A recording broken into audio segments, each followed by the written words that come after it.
શ્રી સ્વામિનારાયણ ભગવાનની જય. શ્રી અક્ષર પુરુષોત્તમ મહારાજની જય. શ્રી ગુણાતીતાનંદ સ્વામી મહારાજની જય. શ્રી ભગતજી મહારાજની જય. શ્રી શાસ્ત્રીજી મહારાજની જય. શ્રી યોગીજી મહારાજની જય. શ્રી પ્રમુખ સ્વામી મહારાજની જય. શ્રી મહંત સ્વામી મહારાજની જય. અક્ષરધામ મહોત્સવની જય.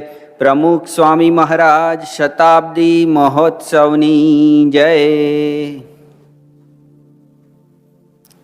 આજે વસંત પંચમીનો મહાપર્વ આપ સૌ હરિભક્તોનું આજની આ વસંત પંચમીની ઉત્સવ સભામાં હાર્દિક સ્વાગત છે. આપણે સભાની મંગલ શરૂઆત ભગવાનનું નામ સ્મરણ, ધૂન તથા કીર્તન સાથે કરીશું. તો આવો આપણે પૂજ્ય જ્ઞાનપ્રિય સ્વામીને વિનંતી કરીએ કે તેઓ આપણને વસંત પંચમીના પર્વને અનુલક્ષીને કથા વાર્તાનો લાભ આપે. પૂજ્ય જ્ઞાનપ્રિય સ્વામી.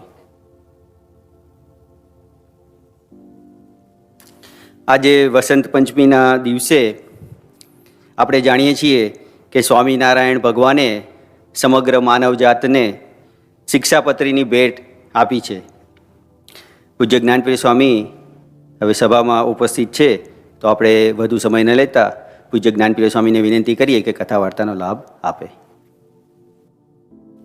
શ્રી સ્વામિનારાયણ ભગવાનની જય. શ્રીમત્ સદ્ગુણશાલિનં ચિદચિદી વ્યાપ્તં ચ દિવ્યાકૃતિં જીવે સાક્ષરમુક્તકોટિસુખદં નૈકાવતારાધિપં જ્ઞેયં શ્રીપુરુષોત્તમં મુનિવરેર વેદાદિકીર્ત્યં વિભું तं મૂલાક્ષરયુક્તમેવ સહજા નંદં ચ વંદે સદા. શ્રી સ્વામિનારાયણ ભગવાનની જય. અક્ષર પુરુષોત્તમ મહારાજની જય. ગુણાતીતાનંદ સ્વામી મહારાજની જય. ભગતજી મહારાજની જય. શાસ્ત્રીજી મહારાજની જય. યોગીજી મહારાજની જય. પ્રમુખ સ્વામી મહારાજની જય. મહંત સ્વામી મહારાજની જય. પ્રમુખ સ્વામી મહારાજ શતાબ્દી મહોત્સવની જય. અક્ષરધામ મહોત્સવની જય.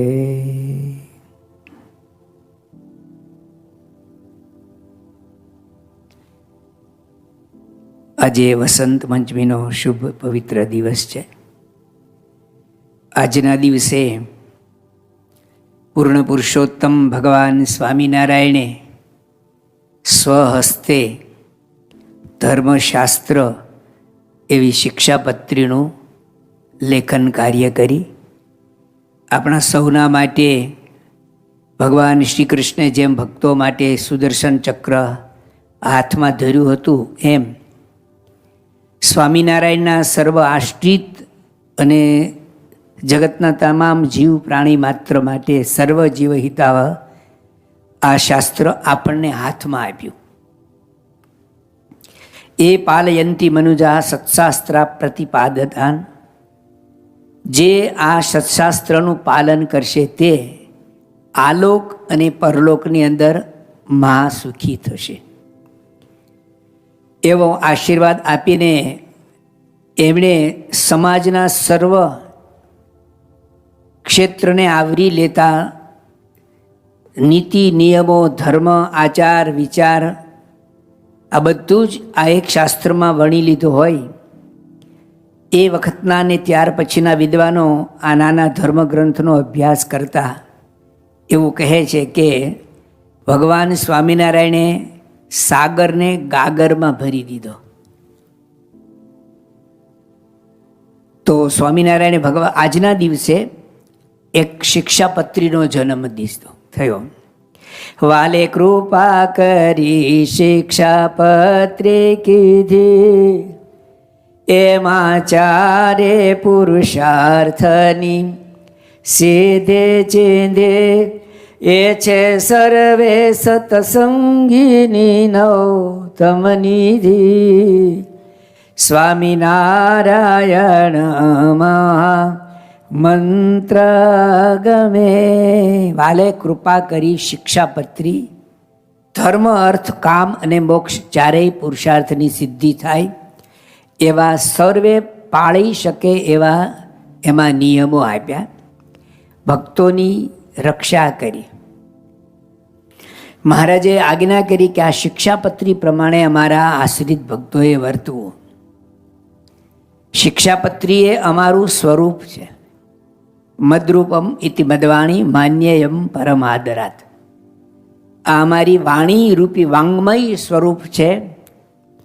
એમાં જે કંઈ અમે આદેશ ઉપદેશ લખ્યા છે એનું સર્વથા પાલન કરવું. અને કદાચ કંઈક પાલન ન થયું હોય તો એમાં પ્રાયશ્ચિત પણ બતાવ્યું, અને પ્રાયશ્ચિત કરીને શુદ્ધ થવું. શિક્ષાપત્રે જાણો મારી મૂર્તિ, વાંચી વરત જો સહુ નર નાર, લોપોમાં લગાર શ્રીજી કહે સંતને. આજે અમારો ધર્મશાસ્ત્ર છે એમાં જે કંઈ વચનો કયા છે એ પ્રમાણે વર્તવાનું, એનો લોપ ન થાય એ જાણપણું રાખવાનું. તો મહારાજે આવી એક શિક્ષાપત્રી આપી. એવું સંભળાયું છે કર્ણોપકર્ણ સંતો થકી કે મહારાજે શિક્ષાપત્રી લખ્યા પછી એ વખતના વિદ્વાન સંતો બધાએ, વિદ્યાવારીથી નિત્યાનંદ સ્વામી, મુક્તાનંદ સ્વામી પણ એવા જ વિદ્વાન હતા. બધા સંતો વિદ્વાન હતા. એ સંતોને કહ્યું કે આ શિક્ષાપત્રીમાંથી હવે તમારે કંઈક ક્ષતિ હોય અથવા તો કંઈ સુધારો કરવો હોય તો આખી શિક્ષાપત્રી વાંચ્યા પછી એવું કહેવાય છે કે નિત્યાનંદ સ્વામીએ મહારાજને એવી પ્રાર્થના વિનંતી કરી. છેલ્લો શ્લોક છે પૂર્ણાહુતિનો શ્લોક, નિજાશ્રિતાનામ, એમાં છેલ્લો જે અક્ષર છે એ વહ હતો. સંસ્કૃત જે ભણેલા હોય એને થોડી ખબર પડે. એક વચન, દ્વિવચન અને બહુવચન ફક્ત સંસ્કૃત ભાષામાં જ છે. એક વચન ને અને બહુવચન. સંસ્કૃતમાં એક વચન, દ્વિવચન અને બહુવચન છે. તો છેલ્લો શબ્દ એવો હતો કે નિજાશ્રિતાનમ સકલાર્ત્યંત સદ્ધર્મ ભક્તે રવનમ વિધા દાતા સુખાનામ અને સેપ્સિતાનમ તનોતુ કૃષ્ણોખિલ મંગલમ વહ.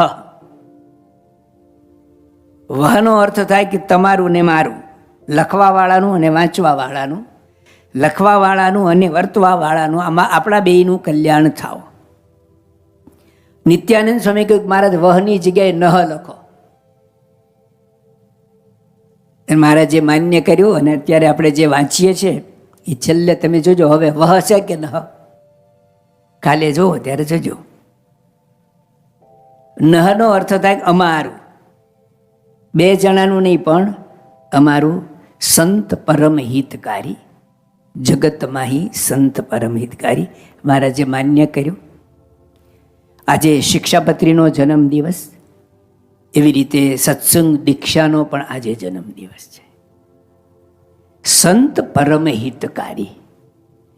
શિક્ષાપત્રી બદલી નથી હવાય. શિક્ષાપત્રી એની એ જ છે. અને આપણે ત્યાં તો જોયું છે કે મહારાજે પોતે બધી વસ્તુ પાળીને પછી પડાવી છે. તો આવા સંતો છે એ પરમ દયાળુ છે. મહારાજે શિક્ષાપત્રી લખી એની સાથે સાથે આપણને સૌને પણ એક જ ગ્રંથમાંથી બીજા પણ ધર્મ, શિક્ષાપત્રીમાં મહારાજે એવું લખ્યું કે આ શિક્ષાપત્રીમાંથી વિશેષ વિસ્તાર કંઈ જાણવો હોય તો સંપ્રદાયના ગ્રંથ થકી જાણવો. કોણ ગ્રંથ ફેરવવાનું છે ભાઈ? એટલે સંતોએ દયા કરી, કૃપા કરીને શાસ્ત્ર માત્ર બીજા શાસ્ત્રનો દોહન કરીને કોઈ પણ વાત અવિદ્વાત બાકી ન રહે એવી રીતે મહાન સ્વામી મહારાજે સત્સંગ દીક્ષા ગ્રંથ આપીને આપણને આપણા ઉપર મહાન ઉપકાર કર્યો કે તમે એક જ ગ્રંથ આખો વાંચી જાઓ. એ પણ એટલો જ આપ્યો, નાનો. એ જોયું કે મહારાજે આજે કર્યું છે બહુ સરસ છે, ખિસ્સામાં રહી શકે, સાથે ફેરવી શકાય, એ નાનો ગ્રંથ બરાબર છે. એ જ કદનો એટલા જ ઓલામાં થોડાક એક્સ્ટ્રા બીજા શ્લોક ઉમેરીને આપણને જે કંઈ નાનું મોટું ખૂટતું હોય ઉપાસનાની શુદ્ધિ માટે સમજવું ઘટતું હોય એ બધું જ ટૂંકમાં આપી અને આવડા ઉપર બહુ મોટો ઉપકાર કર્યો. અને એ લોકો કરી શકે, અધિકારી છે, બદલ્યું નથી પણ આપણને નવો ગ્રંથ આપી શકે. કારણ ભગવાન સ્વામિનારાયણે વચનામૃતના પાને પાને કહે છે, સંત તે સ્વયં હરિ. શાસ્ત્રીમાંની વાત જરૂર કરું ત્યારે પણ આજ સમજવી, અત્યારે બે ભેગી કરી દઉં.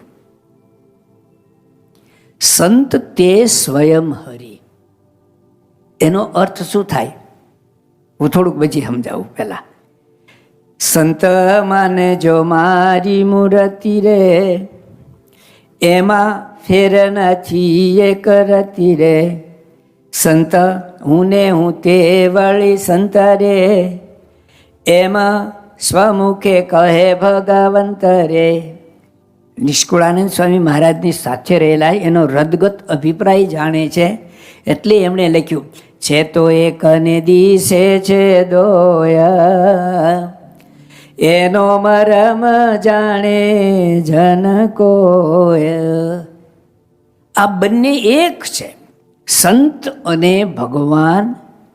બધા સંત નહીં, હા, મહારાજ એમાં જે લક્ષણ બતાવે છે એવા સંત અને ભગવાન બંને એક છે તો એક, દિશે છે દોય. ભગવાન અને સંત બે તત્વજ્ઞાનની દ્રષ્ટિએ જો તો દ્વૈત ભાવ, બે ભગવાન અને સંત. મહારાજ એવું કહે છે કે સંત માનજો મારી મૂર્તિ. થોડુંક અટપટું પણ સમજી લઈએ. ભગવાન સ્વામિનારાયણની મૂર્તિ અને ભગવાન સ્વામિનારાયણ બે બાજુમાં ઊભા હોય તો એમાં શું ફેર કહેવાય? લૌકિક દૃષ્ટિએ એવું કહો કે આ ભગવાન સ્વયં, આ એની છબી, મૂર્તિ, ફોટો, જે નામ આપો હોય, બરાબર ને? પણ એ બે એક કહેવાય કે જુદા કહેવાય?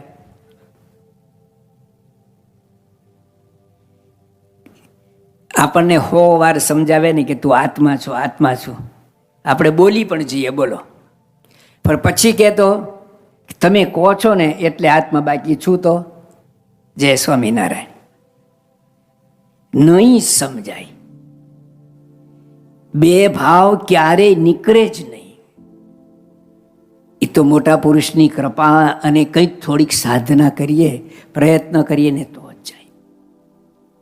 હું કડી ભૂલી ગયો પણ બહુ સરસ નિષ્કુળાન હરિલીલામૃતની અંદર લખી છે, એને તો નાસ્તિક બતાવ્યો છે. આ બેને જો જુદા સમજે ને એ નાસ્તિક છે, બે એક જ છે. પણ જન્મો જન્માંતરની એવી ઘેડ બેસી ગઈ છે ને, એવું માયાનું પડળ ચડી ગયું છે ને, એટલે બોલીએ ખરા પણ માનીએ નહીં. ભગવાનની મૂર્તિ, આપણે ત્યાં એવું કહેવાય ને કે ભગવાન સ્વામિનારાયણના વચન છે વચનામૃતમાં કે અમે મૂર્તિ દ્વારા પ્રગટ છીએ, સંત દ્વારા પ્રગટ છીએ અને શાસ્ત્રમાં પ્રગટ છીએ. તો ભગવાનની મૂર્તિ ઘનશ્યામ મહારાજ, આપણે પેલા ભગવાનની વાત કરીએ એટલે સંતનું સમજી જશે. તો મહારાજની મૂર્તિ અને મહારાજનો ફોટો બે એક કહેવાય કે જુદા? વિચારીને બોલે છે, ઘણે નથી બોલવું કે બે એક છે. પણ આપણને એવો ભાવ, પરોક્ષ ભાવ જ રહે છે. એટલે કે યસ્ય દેવે પરાભક્તિ યથા દેવે તથા ગુરો તસ્ય તે યથી કથિતા અર્થા. જેવી પરોક્ષને વિશે પ્રતીતિ છે એવી પ્રગટને વિશે આવે. ના આવે. તો બંને એક જ છે. એ ભાવ સમજાય એને આપો પણ કહેવાય. એક જ, બે ભાગની, દેખાય બે પણ છે એક. એમાં રોમનોય ફેર નથી. એટલે ભગવાન સ્વયં એવું કહે છે કે સંત માનજો મારી મૂર્તિ રે. એમાં ફેર નથી, એક રતિ રે. એટલે ભગવાન સ્વામિનારાયણે જેમ શિક્ષાપત્રી લખી એવી રીતે મહંત સ્વામી મહારાજે અત્યારના સમય પ્રમાણે આપણને સત્સંગ દીક્ષા ગ્રંથ જે આપ્યો એ સર્વજીવ હિતાવ છે. આજે આ સત્સંગ દીક્ષા ગ્રંથ ભારતના ઘણા એવા મૂર્ધન્ય શાસ્ત્રીઓએ વાંચ્યો, અભ્યાસ કર્યો, એમાંથી બહુ સરસ તારણ કાઢ્યું. આપણે સૌએ આ એક વર્ષ દરમિયાનમાં એની ઘણી ઘણી વાતો જાણી છે, પણ એ લોકો બહુ રાજી થયા કે એકમાત્ર ગ્રંથ એવો છે કે એમાં કોઈ ધર્મનું, દેવનું, મૂર્તિનું કોઈ પણ પ્રકારનું ખંડન નથી. અને નાના બાળકથી લઈ અને મોટી ઉંમરના કોઈ પણ ધર્મ સંપ્રદાયના વિદ્વાન, નાના મોટા અભણ બધાને આવરી લે એવું એક સર્વમાન્ય શાસ્ત્ર છે. એટલે વાલે કૃપા કરી શિક્ષાપત્રી કીધી એમ વાલે કૃપા કરી સત્સંગ દીક્ષા પણ આપણને આપ્યો. એ આપણો આચાર ગ્રંથ છે, એ આપણો અરીસો છે. એનું આપણે દરરોજ પઠન પાઠન કરવાનું છે, એનું વાંચન કરવાનું છે, એનું મનન કરવાનું છે અને એવું વર્તન કરવાનું છે. તો આપણે એમાં સુખી રહીએ. તો મહંત સ્વામી મહારાજે આજના દિવસે જ શિક્ષાપત્રી ભગવાન સ્વામિનારાયણ આપી, મહંત સ્વામી મહારાજે સત્સંગ દીક્ષા આપી. બીજા 3 મહાપુરુષોનો જન્મ છે આજે. 2ને થોડા યાદ કરી અને હમણે આપણે જે પડદા ઉપર ગુરુહરિ શાસ્ત્રી મહારાજની દિનચર્યા અથવા જીવન કાર્ય જોયું એના પર વાત કરીએ. આજના દિવસે સદગુરુ બ્રહ્માનંદ સ્વામીનો જન્મ છે. બ્રહ્માનંદ સ્વામી નામ પડે ત્યારે આપણને પણ બ્રહ્મનો આનંદ આવે. એવું ભગવાન સ્વામિનારાયણ સાથે નિખાલસ ભાવે, સખા ભાવે તેઓ જીવી ગયા. પણ એમના જીવનમાંથી આપણને સૌને અનેક પ્રકારની પ્રેરણા મળે. કેવા મોટા, કેટલા બુદ્ધિશાળી. 20 ફૂટ દૂર બેઠા હોય, માણસ દૂર બેઠો કે પોતે દૂર હોય, અને ખાલી હોઠની મુવમેન્ટ થાય ને એ શું બોલ્યો એ કહી શકે. અંતર્યામી પણ નહીં. કોઈ માણસ ચાલ્યો જતો હોય તેની ચાલ ઉપરથી એને ખબર પડી જાય. ઊભો હોય તો એનો ફેસ રીડિંગ કરીને કહી દે કે આ માણસ આવું વિચારી રહ્યો છે. આવા બુદ્ધિશાળી. અને હજી તો ભણીને બહારે નીકળ્યા ત્યારે જે શહેરની અંદર જાય, જે રાજ્યમાં જાય ને ત્યાં બધાને એની પાસેથી શિરપાવ મેળવી રહેલા છે. એવા પ્રકાંડ પંડિત, વિદ્વાન, બુદ્ધિશાળી. અને ભાવનગરની અંદર આવ્યા પછી ભાવનગર નરેશે એના પર અત્યંત રાજીપો બતાવ્યો અને એક સોની મહાજનને બોલાવીને કહ્યું કે આખા કવિરાજને સોનેથી મઢવા છે. આજ સુધીના ઇતિહાસમાં તમે કોઈ કવિ માટે આવું સાંભળ્યું હોય તો કહેજો, મને આપજો કે આ જગ્યાએ આવું લખેલું છે. આખા કવિને નખથી શિખા પર્યંત સોનેથી મઢવા છે. અને સોની મહાજન આવ્યા, એના કપાળમાં તિલક ચાંદલો હતો. જે લોકોના કપાળમાં તિલક ચાંદલો ન હોય એને મારી પ્રાર્થના છે કે તમે તિલક ચાંદલો કરજો, કદાચ તમારા દ્વારા કોઈક બ્રહ્માનંદ સંપ્રદાયમાં આવે. સોની મહાજનના કપાળમાં તિલક ચાંદલો જોઈ અને બ્રહ્માનંદ લાડુદાનજી પૂજક આ કયા સંપ્રદાયનું ચિહ્ન છે, અને એમાંથી એમને સ્વામિનારાયણ ભગવાનની પરીક્ષા કરવાની ઈચ્છા થઈ. આમ તો વજયસિંહ બાપુની ઈચ્છા હતી, પણ લાડુદાન કે મને આવું ચેલેન્જિંગ જોબ, આવું કામ મને ગમે. એટલે એમના મુખે સ્વામિનારાયણ ભગવાન એવું બોલાવરાવે છે કે સ્વામિનારાયણ કોણ છે હું એને જગ જાહેર કરીશ. અને ખરેખર એને જગ જાહેર કર્યા. એનાથી જે બોલાઈ ગયું ને એવું જ એને આખી જિંદગી કર્યું. સ્વામિનારાયણ કોણ છે અને હમણાં જ હું ગઢડા જાઉં છું અને પછી એને જગ જાહેર કરીશ અને ગઢડા આવ્યા. આપણે ઇતિહાસ બધા જાણીએ છીએ, બધા જાણતા તો વાંચજો. આજની ઘડી રે ધન્ય આજની ઘડી. બસ એવે લાડુદાન બ્રહ્માનંદ બન્યા. પછી સ્વામિનારાયણ ભગવાને એને કેવી ને કેટલી આકરી કસોટી કરી છે, કેવી પરીક્ષા કરી છે. મધ્ય પ્રકરણના ચોથા વચનામૃતમાં સ્વામિનારાયણ ભગવાન એવો પ્રશ્ન પૂછે છે કે ભગવાનનો ભક્તો હોય એને ધર્મ રાખવા જાય તો ભક્તિ ગૌણ થાય, ને ભક્તિ રાખવા જાય તો ધર્મ ગૌણ થાય, તો એવા સમયે શું કરવું? મધ્યનું ચોથું વચનામૃત મહારાજ પોતે પ્રશ્ન પૂછે. ત્યારે બ્રહ્માનંદ સ્વામી બોલ્યા છે, જો ભગવાન ભક્તિ રાખે રાજી હોય તો ભક્તિ રાખવી, અને ધર્મ રાખે રાજી હોય તો ધર્મ રાખવો. પણ ખબર કેમ પડે કે ભગવાન અત્યારે ભક્તિ રાખે રાજી છે કે ધર્મ રાખે રાજી છે?